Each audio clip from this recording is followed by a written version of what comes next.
Here I am again. For only He can control their destiny. He has created me, and my loyalty belongs to He. My knowledge is not of my own, but to the Almighty One I condone. Listen and keep listening, children, and mighty wise ones from the forests. Let Almighty One be your guide, and don't tell him all you could have done was tried. For we all are warriors, and together along with the good earth people we must fight. Don't let the evil spinsters and pushers be your plight. In the end we will fight, march on to glory, and place the mark. Show Almighty One you've got the spark. Mother Earth smiled and shuddered. The brethren of the atmosphere gently pulled apart, and Mother Sun came out to praise Mother Earth for just being so smart. Ah, sister, you never failed to make one's back feel so warm after a dark and electrifying storm.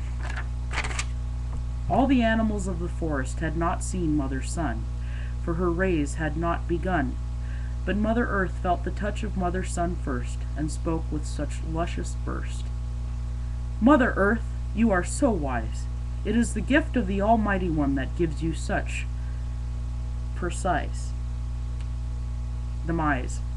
That was the wrong word. I couldn't figure out anything else, but we'll just take it as a positive word.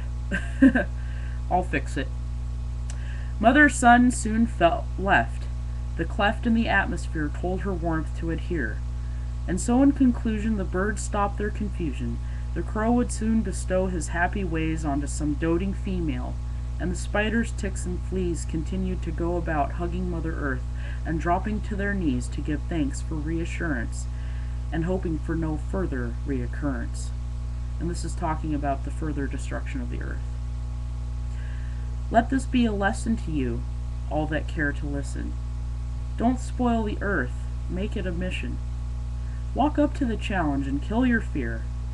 Listen to the wisdom of the ground. Listen to the wisdom of the earth and all that is connected to it. Put aside all your evil, destructive ways, and give Almighty One praise. For He giveth you a brain, so use it. In this great time of peril, don't abuse it. The Great Mother and her children need your help. If you really are one of them, don't run off in a yelp. Be the warrior she has appointed you to be. Fight the good fight. Don't drop to your knee. Kneeling down to the evil ways of the destroyer will only make you feel like Tom Sawyer. Don't run away from these problems. Step up to step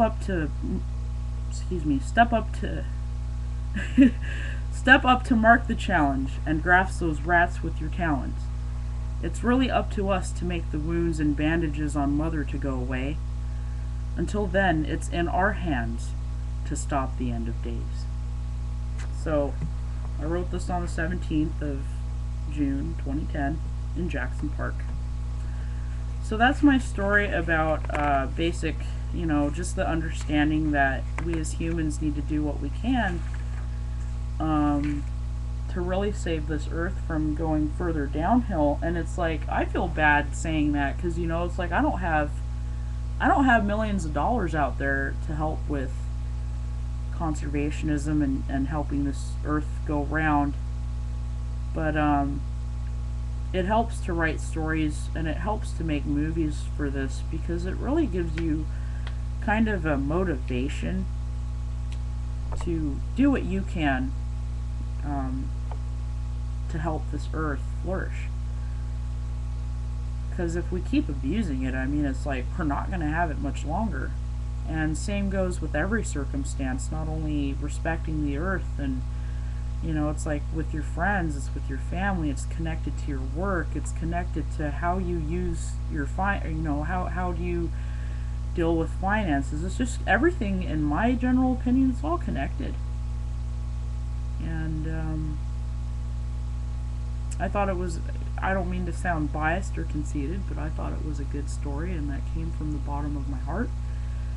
And it was written with love. It wasn't written to show that, oh, well, I hate humans, and humans are just gonna die, and they all suck, and people just suck, and, it wasn't that. It was just my thoughts on what I see about what's going on this earth. And I'm doing it too. I have a car. I have a cell phone. I have a computer.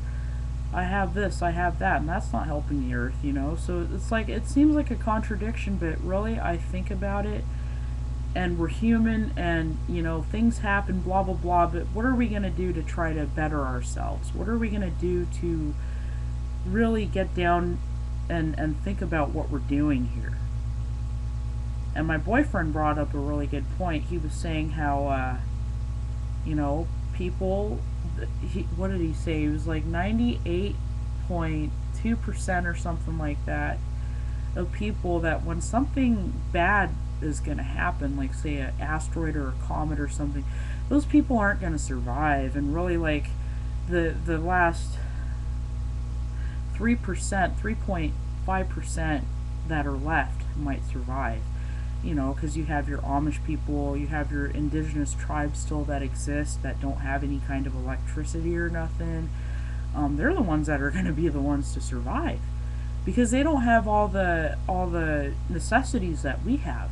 I mean, what are we going to do when satellites go out in space, when they get corrupt, or not corrupted, that's not the word, but when they get shut down by some solar energy out there? I mean, anything on Earth is possible, right? Anything can happen. Anything that's written in a director's point of view and put on film, that could happen if you really think about it. People say, you know, they just fucking, what do? They just say, oh, it's not going to happen or whatever. Okay, well, anything in the human mind, anybody who has that imagination, it's a possibility. I mean, if you think it could be a possibility. I mean, that's how deep some people really are, to think about it. So I'm having a conversation with myself because I'm recording this video on YouTube, but I hope people out there that actually care to listen to this video and not override me and say, well, she just talks too much. I wish she would have put her thoughts in another video. I mean, I should have done that, but, you know, really what you should do is, if you think that way, listen to my story first, you know, just split it up. I'm sorry that I didn't put my thoughts on another video, but just split it up and think and try to connect to what I'm trying to say here. I feel powerless, and I know there's a lot of people that feel that way, and that's probably why they've been turning their backs on this issue. But you're not powerless when you have the necessities like YouTube and my laptop to share my views and my opinions. I'm not necessarily preaching. If you take it that way, I apologize. I don't mean to preach. I'm just saying that this is really my opinion on what's happening. And it's sad, and it breaks my heart. And you know, it's something that it's a struggle, and people are trying to make things better. Hopefully we can come up with new technology to make this world a better place to live in. And not just for our own needs, but for the needs of animals, for the needs of the ocean. I mean, the Great Barrier Reef, if you have watched television, usually I don't watch television, but I do watch a lot of Animal Planet and National Geographic and you know, Discovery, all the educational shows, because I really love it. I mean, I've learned a lot. What I was saying was the Great Barrier Reef is going to shit. Every day. I mean, I heard that there's, and don't, you know, if I'm wrong, please correct it, but the Great Barrier Reef really is starting to go to shit.